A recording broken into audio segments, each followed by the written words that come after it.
job, Tim. As soon as I lay down, all I see are those kids' faces. All is right in the world as the movie Sound of Freedom has now earned more than $190 million worldwide. But somehow, since the release of this movie, we just keep getting jaw-dropping revelations about the creepy Hollywood elites. If you didn't know, Mel Gibson and Elon Musk have been talking. Do you want to know what dark secrets have been revealed?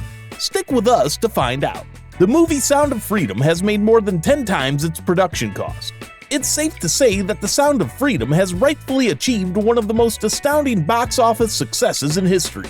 Even better, the numbers definitely show no signs of slowing down anytime soon. Considering all the attempts seemingly made by the Hollywood elites to sabotage its success, we are glad that the public is catching on to the truth. A truth that the big guys in Hollywood desperately wanted to hide. You would think that a movie like this would be widely accepted and promoted. Apparently, we don't live in that perfect world. Because of everything that this movie fights to expose, it is seemingly what the Hollywood elites want to remain buried. Thankfully, influential figures like Elon Musk and Mel Gibson were not afraid to stand up for the truth. These two men played a very important role when it came to the promotion of this movie. Back in June, Musk brazenly supported the film on the Twitter app, now X. His tweet read, "I recommend putting it on this platform for free for a brief period of time, or just asking people to subscribe to support. We would not keep any money." This was a very simple act that went a long way to help the movie get some much-needed exposure. Elon Musk has tens of millions of Twitter followers. It was a fantastic promotion, and before long, Mel Gibson followed suit as well. In a brazen admission, Mel Gibson called attention to the disturbing issue of human trafficking in today's society and urged others to do the same. In terms of spreading the word about the movie, nobody can deny the attempts of Gibson and Musk. But it turns out that Mel Gibson still has a little bit of fight in him. We've heard rumors that Mel Gibson is getting ready to unveil a groundbreaking 4-part documentary series that will illuminate the world's hidden child sex trade. According to Newsweek, the child trafficking industry already has an annual revenue of $34 billion. For context, that exceeds the annual revenue of the airline industry. Think about it. All of this and more is set to be revealed by the startling documentary. Tim Ballard, the CEO of the anti-trafficking group Operation Underground Railroad, is one of the key players in the current battle against child trafficking. In fact, the Operation Underground organization is the inspiration of the Sound of Freedom movie. He recently had a lot to say about the despicable practice of child trafficking. He may have also alluded to Mel Gibson's most recent endeavor to reveal Hollywood's most sinister secret while conveying his message. He claims Tony Robbins is the executive producer, and DNA Films is the production company for the documentary series. Additionally, he described how the Ukrainians gave him 10,000 names of missing children. Ballard asserted that these defenseless children are taken away in dangerous situations like war or during the chaotic aftermath that follows earthquakes and other natural disasters. Considering how deep-rooted these child trafficking organizations seem, we can't help but applaud the support provided by powerful individuals like Elon Musk and Mel Gibson.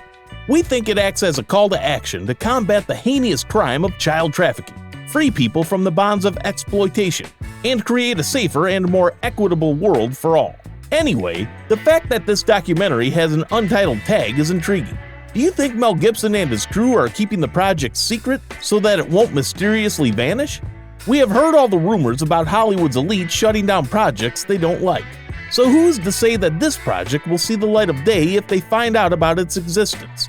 Now, we have observed the impact that the film Sound of Freedom is making, but then we have also seen some unreliable sources try to cast doubt on it and hinder its success. One of such questionable critics of the Sound of Freedom movie is Noah Berlatsky.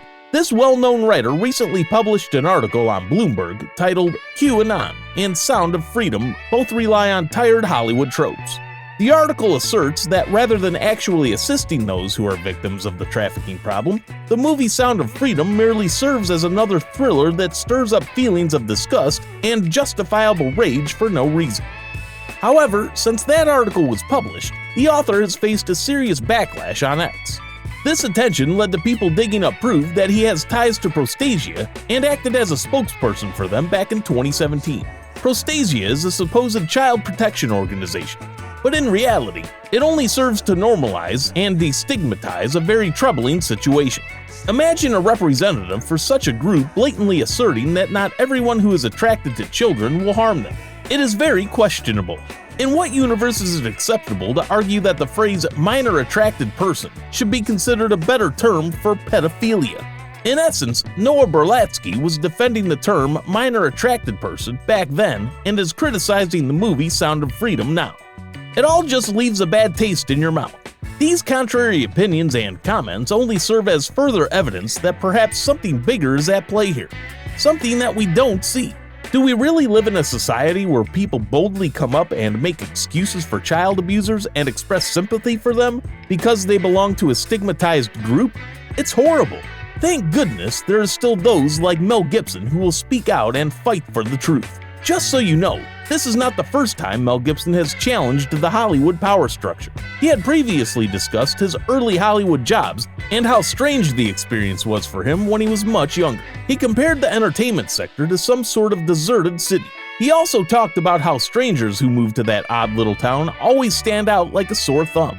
When you watch this now, you kind of get the impression that Mel Gibson has been fighting this vice for decades. In fact, this 4-part untitled documentary series received so much interest from social media platforms like X that Mel's former publicist was forced to denounce it. Whatever the reason may have been, Mel Gibson's team has since asserted that Gibson hasn't worked on any documentary series and doesn't have any plans to fund any potential documentary that might investigate the subject of child trafficking. There's Tim Ballard on the one hand, making bold claims that this documentary series is in production, while Gibson's team is denying every single one of those claims. Many people who are working up with this trend are convinced that Gibson's team is afraid of the consequence and is merely attempting to put out the fire before things get out of hand. Perhaps they are onto something. Who wouldn't want the freedom to produce something so explosive without the Hollywood elites hovering over you? The entire conspiracy revolves around the idea that these Hollywood elites traffic these children so they can use them to produce an illegal drug called adrenochrome. It is said to be found in young human blood and body tissues like the foreskin, and it is supposedly valuable because adult skin can be rejuvenated by using it. An elixir of youth? That sounds crazy, right? Do you think we've heard the last of these child trafficking conspiracies? Do share your thoughts with us in the comments below.